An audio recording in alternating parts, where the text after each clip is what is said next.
Est-ce que des fois, tu es épuisé à force d'essayer de motiver les troupes, motiver ton équipe, faire en sorte qu'ils soient plus impliqués, plus engagés? Et des fois, tu te dis peut-être même, voyons, moi, il n'y a personne qui me motive. Comment ça se fait que j'ai besoin de motiver mes employés? Ben oui, malheureusement, c'est à la tête d'une équipe. Il va toujours y en avoir des gens moins motivés que d'autres qui travaillent parce que ben ils savent qu'il leur faut un travail pour payer les factures, mais qui sont pas motivés naturellement, qui ont besoin de ce petit coup de pied de temps en temps.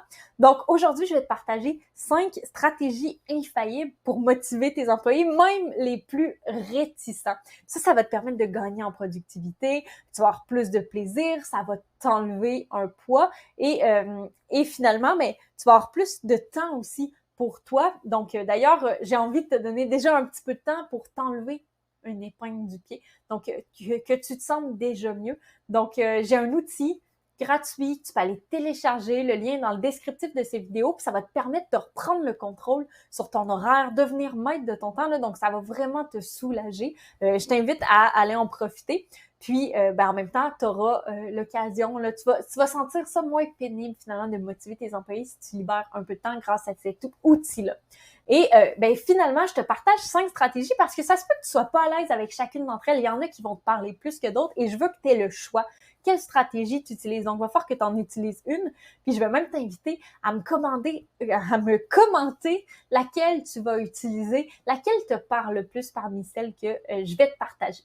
Donc, mon nom est Anne-Marie, je suis coach en leadership et je te partage les 5 stratégies pour t'aider à motiver tes employés. La première stratégie, c'est de ne pas arriver avec un mindset de dire « je veux changer mon employé ».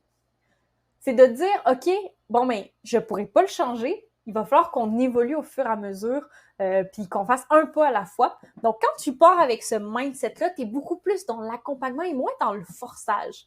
Donc, je dis forçage, je suis pas sûre que c'est un mot qui existe, mais tu comprends très bien ce que je veux dire avec ça. L'idée, c'est que les gens vont être si tu t'arrives puis que, oups, t'es mis en défaut, ils vont être résistants.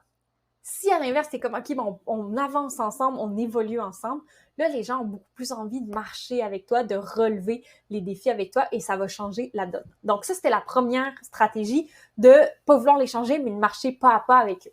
La deuxième, c'est de mettre le droit sur leurs rêves. Là, que je dis ça, mais l'idée, c'est quoi, ce à quoi ils aspirent, là. Puis même souvent, ce à quoi ils aspirent, puis qu'ils partageront pas à leur boss, mais ils aspirent dans leur vie en général. Puis après, ben toi, tu peux y contribuer. Puis en faisant ça, en contribuant à leurs objectifs. Donc, je donne un exemple. Des fois, il y a des entreprises qui, justement, offrent la passe pour le sport. Ben ça, c'est un avantage pour un employé qui veut se mettre en forme, qui est beaucoup plus intéressante et beaucoup plus motivante. Donc, pose-toi la question, parce que souvent, on offre les mêmes avantages, on réfléchit pas trop, mais pose-toi la question, c'est quoi qui va être pertinent pour cette personne-là puis qui va l'aider à avancer vers ce qu'il veut. C'est pas la même chose pour chaque personne. Donc, deuxième stratégie, concentre-toi là-dessus et cherche finalement à contribuer à ses rêves, à ses objectifs. Et là, il va être motivé, il va être mobilisé d'être avec toi parce qu'il va le faire pour lui aussi. Donc, deuxième stratégie. Troisième, c'est de t'assurer que chaque personne est sur la bonne chaise. Puis ça, c'est des fois, on le sait comme pas trop. C'est-à-dire que on est un peu... on se dit, bon, ben tout le monde, s'il a été embauché, c'est qu'il est sa bonne chaise. Mais les gens évoluent. Des fois, il y a des gens qui ont des postes, ils ont les compétences, mais est-ce que ça leur plaît sur le long terme? Est-ce qu'ils sont rendus à un autre stade dans leur vie? Donc, c'est de t'assurer que la personne est continuellement sur la bonne chaise. Si elle l'est pas, de rajuster. Est-ce qu'il y a des responsabilités que tu peux lui donner pour que ça tende plus vers quelque chose qui lui parle, qui la motive? Donc, de te concentrer finalement sur est-ce que si j'avais l'embarras du choix, est-ce que c'est là que j'assoirais cette personne-là? Non, ben qu'est-ce que je peux lui donner qui va lui permettre de transformer son poste puis qui va lui permettre que son poste ressemble le plus à la chaise que je lui donnerais si j'avais le choix. Donc, ça, c'est troisième stratégie. Quatrième, c'est de chercher à rejoindre tes employés sur autre chose que le travail. Parce que bon, oui, travail, c'est super bon, mais si tu connectes pas avec ton équipe, si tu connectes pas avec tes employés, ben tu vas devoir souvent utiliser ton autorité pour leur faire faire les choses.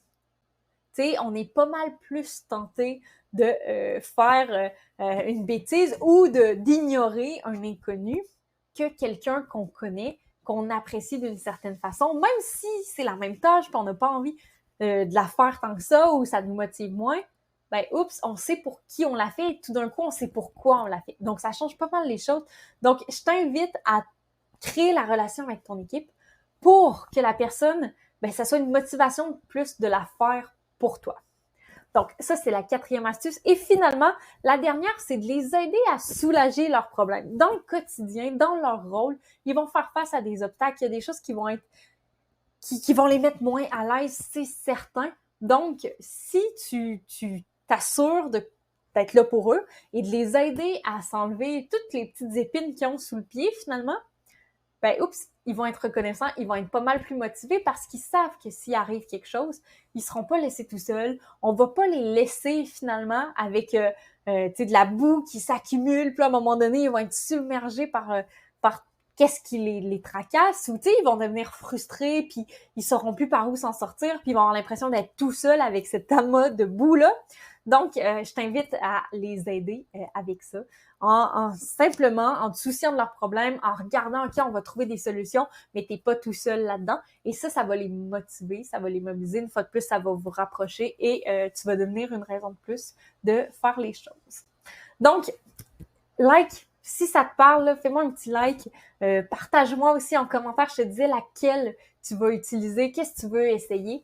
Puis si ça marche pas, essaye-en une autre. C'est pas adapté. Ils sont pas toutes adaptées pour tout le monde.